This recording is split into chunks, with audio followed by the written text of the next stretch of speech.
नमस्कार साथियों, कैसे हैं आप सभी। स्वागत है आपका आप सभी का आपके अपने YouTube चैनल ड्रीम आईएएस पे। तो कल संडे था, इसकी वजह से करंट अफेयर नहीं आया था। चलिए आज हम लोग एक बार फिर से देखते हैं आज के सेट नंबर 12-21 को। अब तक हम लोगों ने ये 20 सेट कवर कर चुके हैं। 20 सेट में लगभग हम लोगों ने 500 क्वेश्चन को डिस्कस किया, और जिससे हम लोगों ने लोगों ने लोगों ने लोगों ने डिस्कस किए हैं। आगे के प्रश्नों को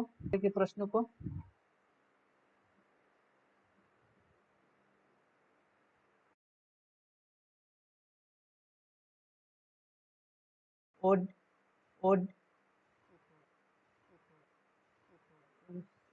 क्या हो रहा है।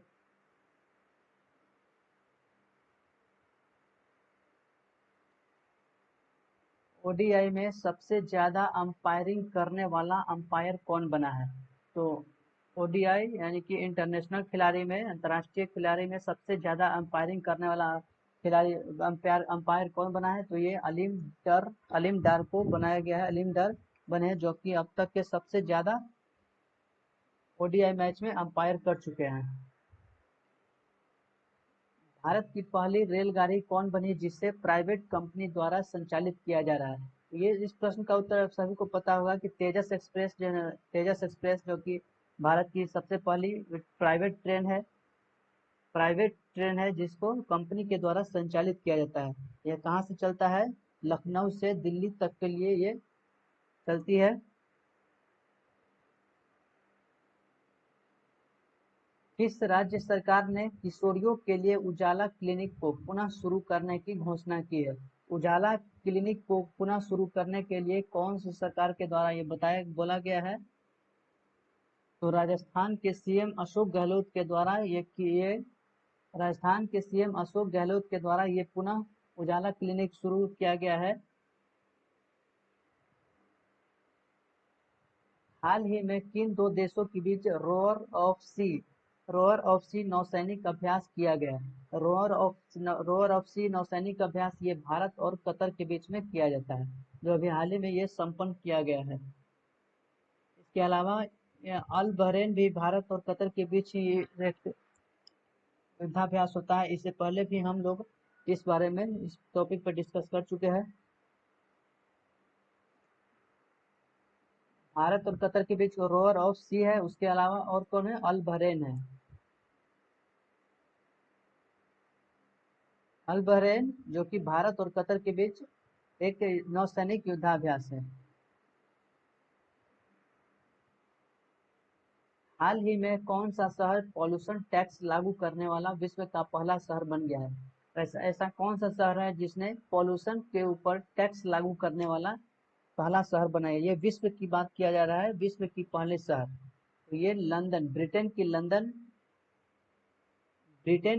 शहर लंदन में, जिसने कि पॉल्यूशन टैक्स लागू किया, यानी कि जो गाड़ी पॉल्यूशन फैलाता है, जो भी गाड़ियां पॉल्यूशन फैलाती है उसके ऊपर टैक्स देना होगा।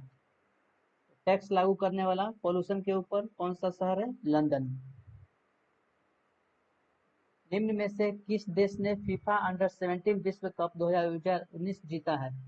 फीफा अंडर 17 विश्व कप 2019 किसके द्वारा कौन जीता है। तो ये ब्राजील के द्वारा जीता गया है। और ये कहाँ पे हुआ, इसका आयोजन हुआ था ब्राजील में। आयोजन हुआ था ब्राजील आयोजन हुआ था ब्राजील में, और ब्राजील के द्वारा ही जीता गया। इसके अलावा अगला फीफा अंडर 17 विश्व कप 2023 में कब होगा। 2023 में होगा। यानी कि फीफा कप कब से होता है। 4 साल पे होता है। 2023 में होगा। अगला जो होगा 2023 में, ये कहाँ होगा। पेरू। पेरू में होगा। पेरू कहाँ है। साउथ अमेरिका में है पेरू। और वही महिला फीफा की बात करें तो महिला फीफा कहाँ पे होगा। तो भारत में होगा। ये दोनों चीज आप याद रखेंगे। फीफा का महिलाओं फीफा का महिलाओं का विश्व कप 2019 अमेरिका ने किस देश को हराकर जीता है? तो महिलाओं का फीफा विश्व कप 2019 अमेरिका ने जीता है। किसको हराया है? तो ये नीदरलैंड को हराकर अमेरिका ने ये जीता है। फीफा की शुरुआत हुई थी 1904 में। 1904 में शुरुआत हुई थी। कहाँ पे? स्विट्जरलैंड के ज्यूरिख में हुआ था।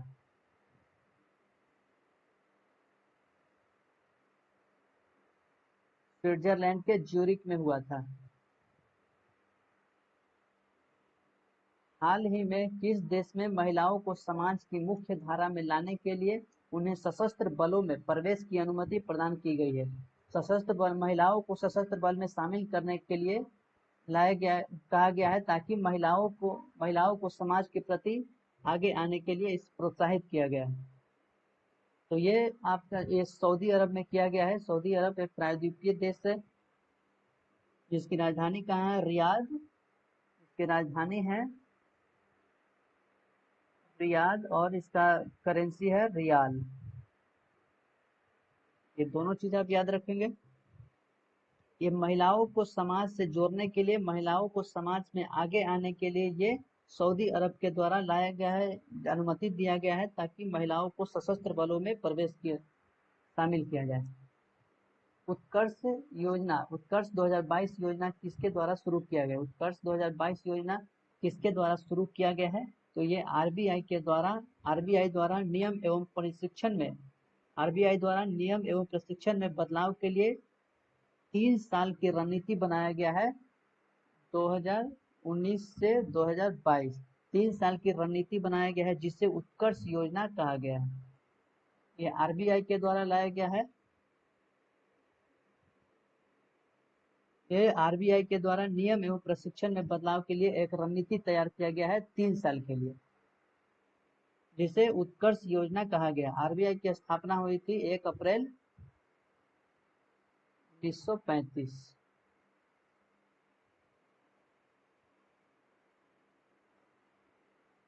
हाल ही में किस राज्य में रोपेक्स फेरी सेवा का उद्घाटन किया गया? रोपेक्स फेरी सेवा का उद्घाटन कहाँ किया गया है? तो ये गुजरात में किया गया है। रोपेक्स फेरी सेवा का उद्घाटन गुजरात में किया गया है। कहाँ से? भावनगर से भरूच। भावनगर से भरूच के बीच में ये रोपेक्स फेरी सेवा उद्घाटन किया गया है।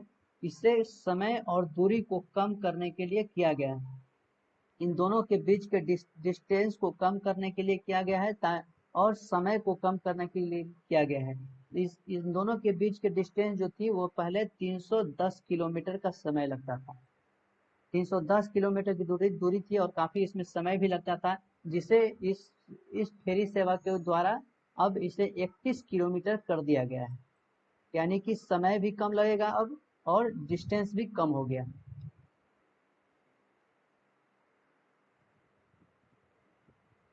भारत और किस देश ने 2025 तक द्विपक्षीय व्यापार में 50 बिलियन डॉलर तक पहुंचने का लक्ष्य रखा है?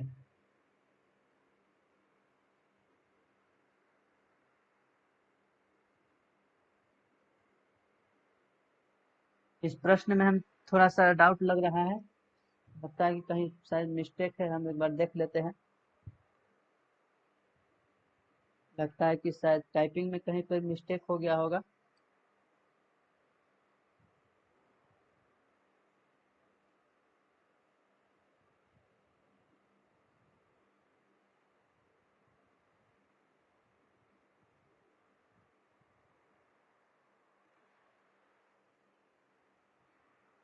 हाँ, ये यहाँ पे 10 नहीं है, 10 गलती से मिस्टेक हो गया है।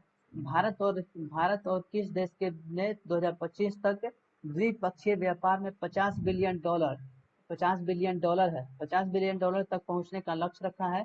तो ये इंडोनेशिया के द्वारा किया गया है। भारत और इंडोनेशिया ने दोनों ने मिलकर एक समझौता किया है, जिसमें कहा गया है कि हम 2025 तक अपने व्यापार में 50 बिलियन डॉलर तक अपनी व्यापार को बढ़ाएंगे। ये किसके द्वारा किया गया है? भारत और इंडोनेशिया के द्वारा एक समझौता किया गया है। जैसा कि पिछले भी हम लोग सेट में हम लोग डिस्कस कर चुके हैं कि इंडोनेशिया की राजधानी जो थी जकार्ता, वो एक पर्यावरणविद के द्वारा बताया जा रहा है कि आने वाले 50 सालों में ये विलुप्त हो जाएगा, इसलिए इन्होंने अपनी राजधानी को परिवर्तित भी करने के लिए कहा गया है, जिसको अपनी राजधानी बोर्नियो स्थापित करने जा रहा है। ये तथ्य आप याद रखेंगे। वर्ष 2024 में ग्रीष्मकालीन ओलंपिक खेल में 2024 में ग्रीष्मकालीन ओलंपिक खेल किस देश में आयोजित किया जाएगा? 2024 में ग्रीष्मकालीन ओलंपिक खेल किस देश में आयोजित किया जाएगा? तो ये 2024 वाला ओलंपिक जो खेल है जो कहाँ पे किया जाएगा? वो फ्रांस के पेरिस में इसका आयोजन किया जाएगा। फ्रांस के पेरिस में इसका आयोजन किया जाएगा। इस बार का ये 33वां होगा। 2024 में जो होगा वो 33वां ग्रीष्मकालीन ओलंपिक खेल होगा। इसके अलावा 2021 में जापान में टोक्यो ओलंपिक भी हो रहा है, अभी चल रहा है, जो कि 23 जुलाई से शुरुआत भी हुई थी। 2000 वैसे तो ये है 2020 का, लेकिन हो रहा है 2021 में जापान में। इसके अलावा 2028 में कहाँ पे होगा? तो और लॉस एंजलिस में होगा, अमेरिका में। लॉस एंजलिस अमेरिका में होगा।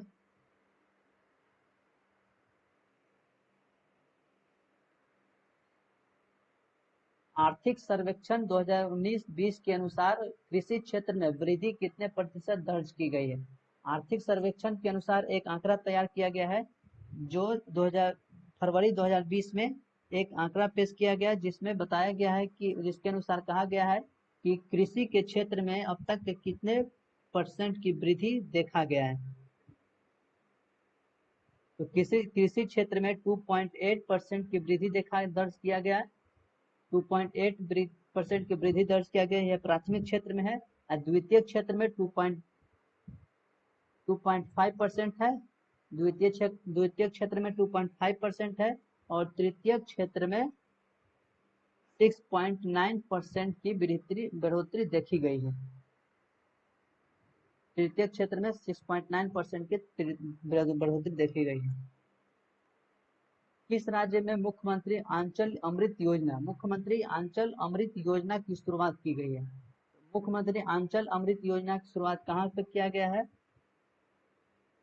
तो ये उत्तराखंड में किया गया। उत्तराखंड के सीएम के द्वारा ये योजना लाया गया है, जिसके इस योजना के अंतर्गत आंगनबाड़ी में रोज 100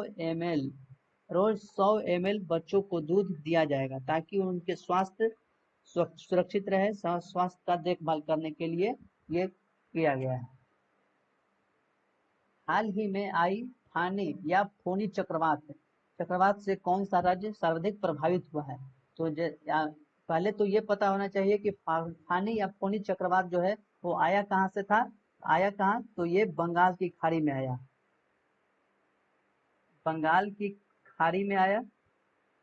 अब बंगाल की खाड़ी में ये चक्रवात उत्पन्न हुआ है, तो इससे कौन कौन सा राज्य प्रभावित हो सकता है?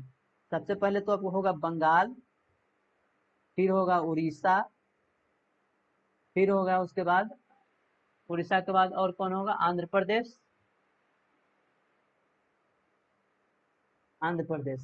ये 3 राज्य है जो कि इस चक्रवात से प्रभावित होंगे।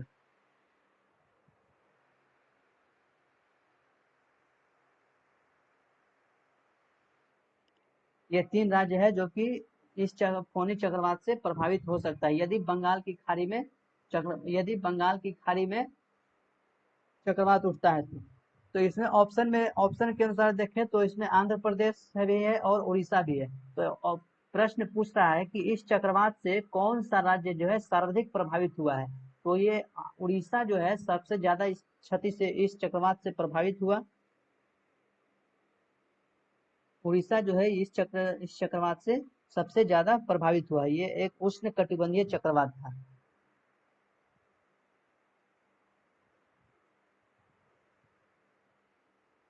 राष्ट्रीय न्यूनतम मजदूरी सुनिश्चित करने के लिए किस कमेटी के द्वारा रिपोर्ट दिया गया है? राष्ट्रीय न्यूनतम मजदूरी के द्वारा एक कमेटी बैठाया गया है, एक कमेटी का गठन किया गया है, जिसके अध्यक्षता कौन थे? अनूप सतपथी। अनूप सतपथी अनूप सतपथी थे, जिन्हों जिन्हों ये एक कमेटी के अध्यक्ष थे। कौन सी कमेटी? राष्ट्रीय न्यूनतम मजदूरी कमेटी। इनके द्वारा एक रिपोर्ट तैयार किया गया, इनके द्वारा एक रिपोर्ट भेजा गया है, जिसमें बताया गया है कि न्यूनतम मजदूरी जो है 375 रुपये दैनिक होना चाहिए, यानी कि न्यूनतम दैनिक मजदूरी 375 रुपये दिया जाना चाहिए। किस केंद्र शासित प्रदेश में सार्वजनिक स्वास्थ्य सिंचाई एवं बाढ़ नियंत्रण विभाग का नाम बदलकर जल शक्ति विभाग रखा गया है? तो कौन से वो केंद्र शासित प्रदेश है? तो ये जम्मू कश्मीर के द्वारा किया गया है। जम्मू कश्मीर के उपराज्यपाल Manoj Sinha, lieutenant governor Manoj Sinha, lieutenant governor Manoj Sinha के द्वारा ये किया गया है, जिसको स्वास्थ्य सिंचाई एवं बाढ़ नियंत्रण विभाग का नाम बदलकर क्या रखा गया है? जल शक्ति विभाग रख दिया गया है। तो ये दोनों प्रश्न आपके लिए इम्पोर्टेंट होगा कि पहला तो ये कि स्वास्थ्य सिंचाई बाढ़ नियंत्रण विभाग का नाम बदल क्या रखा गया? तो जल शक्ति मंत्रालय। ये किसके द्वारा किया गया है? तो लेफ्टिनेंट गवर्नर मनोज सिन्हा के द्वारा। किस किस केंद्र शासित प्रदेश के द्वारा? तो ये जम्मू कश्मीर के द्वारा किया गया। Finding the gaps. Finding the gaps पुस्तक के लेखक कौन है? फाइंडिंग द गैप्स करके एक पुस्तक है, जो किसके द्वारा लिखा गया है? तो ये साइमन टॉफिल के द्वारा। ये लेखक कौन है? Simon TOEFL. इस पुस्तक के लेखक कौन है? साइमन टॉफिल, जिनके द्वारा फाइंडिंग द गैप्स लिखा गया है।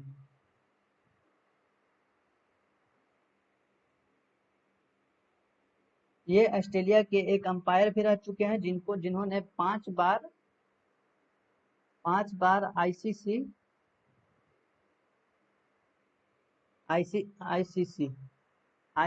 अंपायर भी रह चुके हैं। 33वां मूर्ति देवी पुरस्कार 2019 से किसे सम्मानित किया गया है? मूर्ति पुरस्कार किसे सम्मानित किया गया है? तो ये विश्वनाथ प्रसाद तिवारी को मूर्ति देवी पुरस्कार से सम्मानित किया गया है 2019 में। ये इस बार का 33वां मूर्ति पुरस्कार था। ये ज्ञानपीठ समिति के द्वारा दिया जाता है। इस पुरस्कार के अंतर्गत, इस पुरस्कार के तहत 2 लाख का कैश प्राइज दिया जाता है।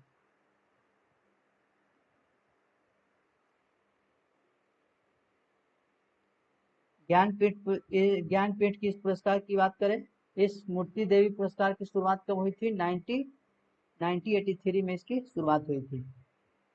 किसको दिया गया है? विश्वनाथ प्रसाद तिवारी को दिया गया है, ज्ञानपीठ समिति के द्वारा।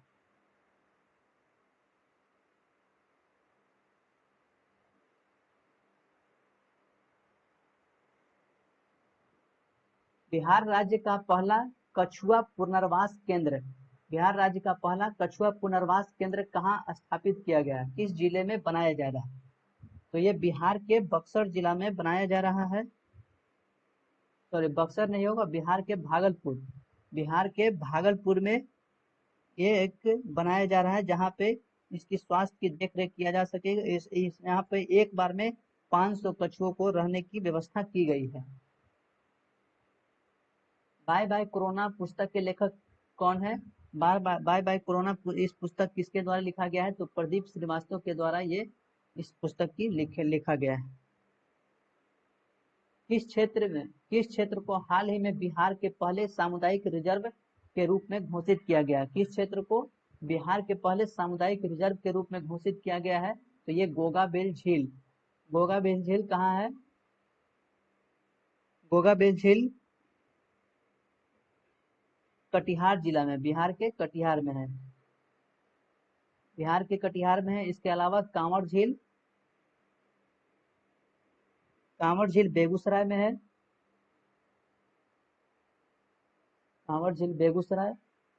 कुशेश्वर झील कहाँ है? दरभंगा। और वाल्मीकि नगर वन्य जीव अभयारण्य कहाँ है? तो ये पश्चिमी चंपारण में है। बिहार का एकमात्र वन्य जीव अभयारण्य है। युवा श्री अर्पण योजना की शुरुआत किस राज्य सरकार ने की है? युवा श्री अर्पण योजना ये पश्चिम बंगाल के द्वारा किया गया है। पश्चिम बंगाल सरकार सीएम ममता बनर्जी के द्वारा ये किया गया है। इसमें युवाओं को व्यवसाय, जो भी युवा इसमें व्यवसाय शुरू करना चाहते हैं व्यवसाय, उनको इसमें 1 लाख रुपए की राशि दी जाएगी। इसी को युवा श्री। किस राज्य में देश का पहला अपशिष्ट पोर्टल शुरू किया गया है? अपशिष्ट पोर्टल वैसे पदार्थ होते हैं जो कि बेकार होते हैं, उनको ऑनलाइन खरीद बिक्री करने के लिए तमिलनाडु के द्वारा एक पोर्टल शुरू किया गया है, जिसे अपशिष्ट पोर्टल कहा गया। अपशिष्ट पोर्टल शुरू किया ये चेन्नई के नगर पालिका के द्वारा मद्रास वेस्ट एक्सचेंज पोर्टल शुरू किया गया है, ताकि इस अपशिष्ट जो पदार्थ है इधर उधर न रह करके इसे ऑनलाइन खरीद बिक्री किया जा सके। तो ये थे आज के 25 क्वेश्चन। और आज हम लोग बात करेंगे, जैसा कि हम लोग पिछले बात किए थे कि हर रोज हम एक ओलंपिक से रिलेटेड या जो भी न्यू करेंट होगा, जो काफी मुद्दा में चल रहा होगा, उसे हम लेकर आएंगे। आज हम बात करेंगे ओलंपिक की। जैसा कि ओलंपिक जो है ये इस बार का, सबसे पहले तो इसमें ये ओलंपिक में याद रखना है कि ये 2020 का ओलंपिक है। 2020 का ओलंपिक है जो इसको करवाया जा रहा है 2021 में। क्यों? क्योंकि ये कोरोना की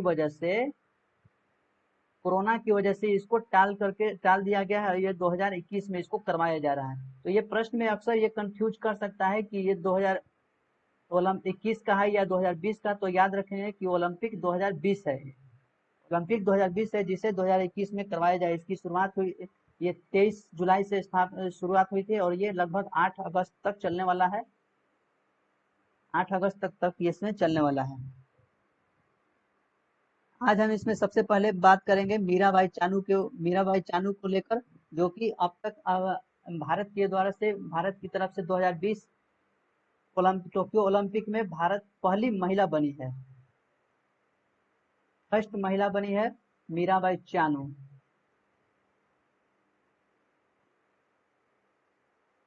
मीराबाई चानू जो कि सिल्वर मेडल के साथ पहली भारतीय महिला बनी। सिल्वर मेडल के साथ पहली भारतीय इसमें महिला बनी है। इसके अलावा और भी इसमें खिलाड़ी हैं, जैसे कि पीवी सिंधु हो गया, मनिका बत्रा और साइना नेहवाल नहीं।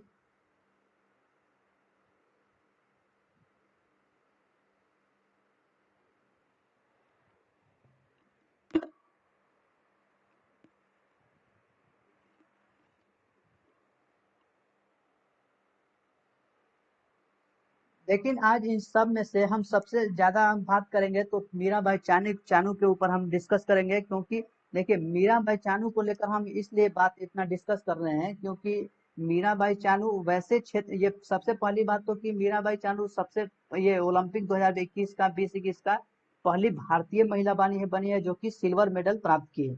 दूसरा ये कि मीराबाई चानू वैसे क्षेत्र से आते हैं जहां पर, ये मीराबाई चानू वैसे क्षेत्र से बिलोंग करते हैं, वैसे क्षेत्र से आते हैं जहां के लोगों को भारत के अधिकतर, आधे से अधिक लोगों के द्वारा उनको देश राज्य स्टेट माना ही नहीं जाता है। वैसे लोग, भारत के अधिकतर ऐसे लोग हैं जिनको द्वारा उनको एक हीनता के भावना से देखा जाता है। हम बात कर रहे हैं उत्तर पूर्व की। हम बात कर रहे हैं मणिपुर की, जो कि मीराबाई चानू मणिपुर से बिलोंग करती हैं। और मणिपुर, सिर्फ मणिपुर ही नहीं, इसके अलावा अरुणाचल प्रदेश, असम, मेघालय, नागालैंड, मणिपुर, ये पूर्वोत्तर राज्य जितने भी हैं, वहाँ के लोगों को अक्सर ये हीनता के भाव से देखा जाता है। इसके अलावा इसमें और ये सीखने वाली बात ये है कि मीराबाई चानू एक पुअर फैमिली से बिलोंग करती है। इनकी फैमिली जो इनकम है ओनली मंथली है, 2 से 3 हजार रुपये पर मंथ इनकी फैमिली की इनकम होती है। उसके बावजूद भी इस अब जैसे इसमें आप ऐसे समझ सकते हैं कि मीराबाई चानू ऐसे फैमिली से बिलोंग करती हैं जो कि एक पुअर फैमिली से बिलोंग करती है। ये अपने परिवार में सबसे छोटी हैं, छह छह भाई बहनों में ये सबसे छोटी हैं। उसके बावजूद भी ये सबसे ज्यादा वजन उठाई है। मीराबाई चानू खुद 49 केजी के वेट कैटेगरी के साथ इन 49 केजी के वेट कैटेगरी के साथ 115 केजी का वेट उठाया। 115 केजी के वेट लिफ्टिंग में प्रथम पदक प्राप्त की, सिल्वर मेडल प्राप्त की।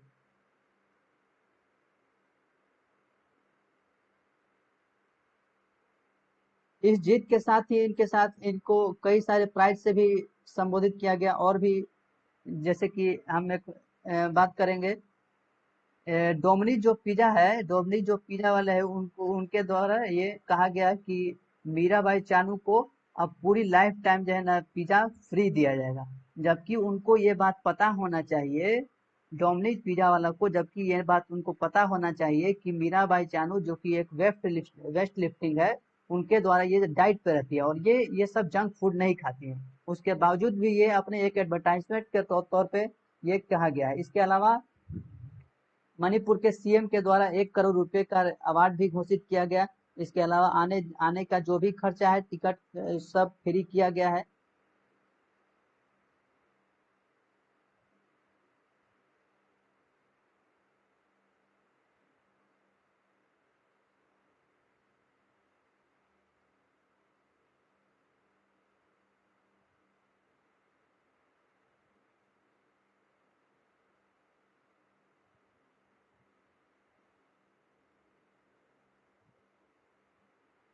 इसके अलावा इसमें मैरी कॉम भी इस साल जो ध्वज वाहक किए थे वो भारत की तरफ से मैरी कॉम, और मुक्केबाज मैरी कॉम और हॉकी टीम के कप्तान मनप्रीत सिंह के द्वारा किया गया था।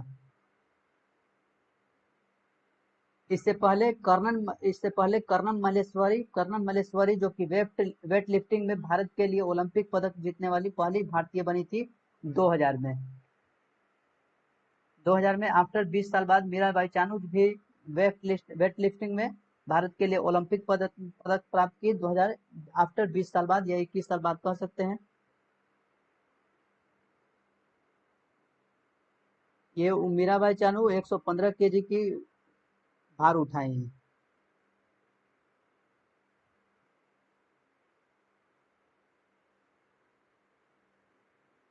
पदक तालिका की बात करें तो चीन इसमें पहले नंबर पे है 6 अंकों के साथ, 6 मेडल के साथ, सॉरी 6 गोल्ड, गोल्ड में 6, सिल्वर 2 और ब्रॉन्ज, ब्रॉन्ज में 4, यानी कि कुल 2 नहीं है, सिल्वर में 1 है। कुल 11 पदक के साथ सबसे पहले नंबर पे चाइना है। और वहीं भारत की बात करें तो 24वें नंबर पर अब तक हम लोग हैं। 24वें नंबर पर 1 सिल्वर मेडल के साथ स्थापित है। इसके अलावा आगे और भी हम लोग इस बारे में डिस्कस करेंगे, जैसे जैसे इस बारे में न्यूज आएगी या जैसे जैसे पदक तालिका में हम लोग ऊपर बढ़ेंगे तो हम लोग इस बारे में डिस्कस करेंगे।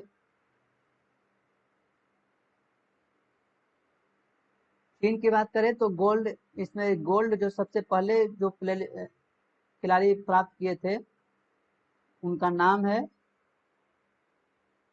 हाउ जिनहू।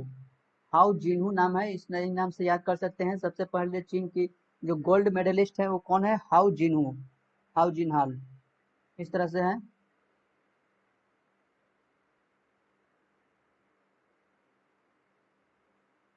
इससे पहले अगर मीराबाई चानू की बात करें तो 2016 में ये रियो ओलंपिक भी जीत चुकी है, 2017 में वर्ल्ड चैंपियन रही, 2018 में कॉमनवेल्थ गेम्स में भी ये जीता इन्होंने। उसके अलावा 2021 में भी विनर रही। 2021 में टोक्यो ओलंपिक भी इनके द्वारा सिल्वर मेडल जीता गया।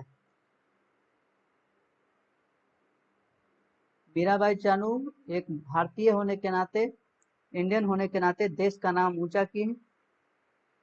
इसके अलावा पीवी सिंधु, मनिका बत्रा भी अपने तीसरे राउंड में पहुंच चुकी है। तो हमारी तरफ भारत की तरफ से हर सभी प्लेयर अपने जीत की ओर कदम बढ़ा रहे हैं। सभी का परफॉर्मेंस अच्छा रहा है। चलिए हम लोग आगे देखेंगे कि किस तरह से और कितने मेडल हम लोग प्राप्त करते हैं।